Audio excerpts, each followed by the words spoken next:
Hello friends, welcome back to this JC Ecosystema channel. Today I'm going to make a homemade soldering iron, since one of our subscribers asked me if I could design a soldering iron for him with a pencil. It can actually be done with a pencil, but it's no easier than doing it with a light bulb. Now I'm going to do it with a light bulb that will give very good results. The light bulb is this one. This is a high and low beam bulb for a car. They usually have 45 or 50 W each filament. This one is a little smaller, the filament has 35 W, so what are we going to do? This type of bulb has a great loss of heat. That heat does not happen in the case of LED bulbs. That's why LEDs are more economical in consumption, because they heat up much less and illuminate much more. In this case it's completely the opposite. It dissipates a lot of heat and the light is dim. In relation to the percentage between 100% consumption, we have 80% heat and 20% light. In this case, well, we're going to take advantage of the heat generated by the light bulb to solder. I'm going to make a basic soldering iron now. Later, you can improve it a lot depending on how much you want to do the craft, the way you put it together, but I'm going to put one together in a basic way and you're going to take that into account. What you're seeing here is a plug that has a certain property of the plastic so that it doesn't melt due to the temperature. I'm going to put this connector in a plastic pipe like this. Right now, I'm going to put it like this and I'm going to tie it with electrical tape a little. I've already told you, this is a little, I've told you 3 times, but well, precarious. Why do I say it so many times? Because there are people who are going to say, I should have done it better, I should have glued it. But the important thing about my video is that it's going to work, which is what's important. You're going to do it better. I'm sure you're going to do it better. The black cable is negative and the positive one would be a white or a light blue one, depending on which of the 2 filaments we use. We can use one or both filaments. I'm going to put the bulb in the corresponding place here on the plug. There it is. And now I'm going to connect these 2 cables. These 2 cables are for the power supply. I'm going to put this rubber here that I'm going to use as a handle and I'm going to connect, as we said, the black one to one of the cables. This could be done better, but I'm going to do it this way because I already explained it. And I'm going to put the other one in the white one and I'm only going to have a power of 35 W, and with a reversing switch you can change it from white to black and increase or decrease the power. I'm going to do it there so you can see. Now I'm going to test the bulb. Just the bulb. It doesn't matter if it's positive or negative. Why? Because in this case it's a bulb. It's just there with a power. When you put the other one in, look. It increases. I'm going to use one or the other. With a reversing switch you can also increase the heat output. Okay, let's keep building it. I'm going to put this rubber as if it were an insulating handle. It doesn't really need any insulation because the voltage I'm using is just 12 V, that one. Let's see, there it is. This wire is for the other filament, but we're going to leave it there. I'm going to insulate one of these so that it doesn't touch the other one.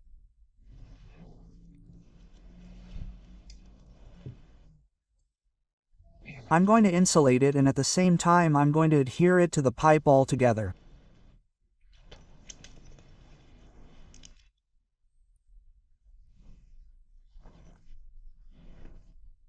You can make a handle in another way that looks better, but the basics are exactly what I want to show you, that with the heat from the light bulb you can easily weld, since it has 35 W and there are welders of 40, 50, 100 W if I use both filaments, I will have 70W down here. I put another hose that could be the handle of a bicycle or the handle of a motorcycle and simply improve this so that the two cables come out through there.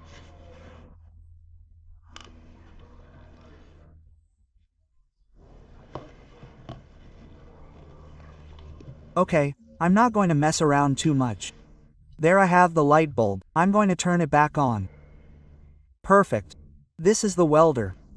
Now comes the most important thing. I have to absorb the heat that this generates and use it to weld with tin. What did I do? I determined a copper pipe. I cut this copper pipe in the middle, like this. I opened both sides and crushed it. Here I have flattened it and I made this small notch so that it has a point.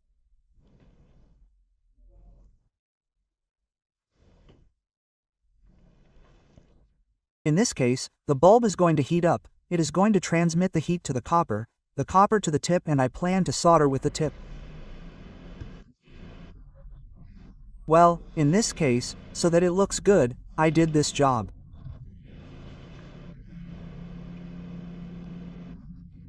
I put it in this position so that it absorbs the heat, and I made a protector so that the heat is concentrated in the center of the copper. I am going to put this in first so as not to break the bulb. Like this. And this here. There it is. Look how it looks. The soldering iron is assembled. Here below it has a slot so that let's see if I can put the light in, because I am also going to take advantage of the light output from the bulb to illuminate what I am soldering. Well, now at this moment I am going to put this clamp here to improve the support of the system. It even helps me to support it. Let's suppose I want to support it here. The two legs of the clamp help me to support it. Well, the soldering iron is finally done. Now, what am I going to do? Test it. Test it in front of you. I'm going to plug it in. There, it started working. The light helps me see what I'm soldering.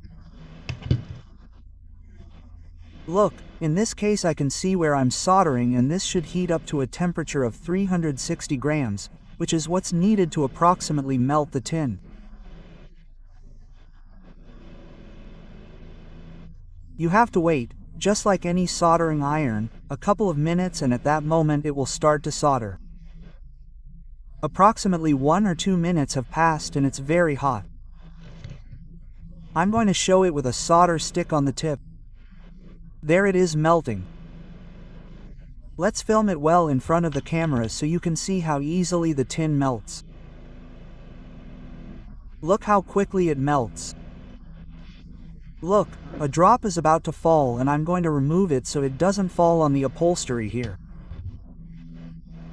Well, this is a plate, a small plate. I'm going to do a test by soldering a potentiometer to any area here, because the important thing is that we see it work. I'm going to heat the area where I'm going to solder.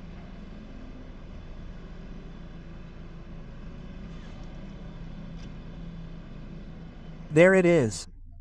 And now I'm going to heat the potentiometer leg with the homemade soldering iron. I can see it working wonderfully. Look, you'd have to lower the camera well to the point of, there it is. I put a big drop of solder on it. Right now it's still hot, but there you can see how easy it solders. There you go, it's soldered. I'm going to make another point on the other side, let's say here, so you can see it again. The solder melts quickly. I have to heat the plate well.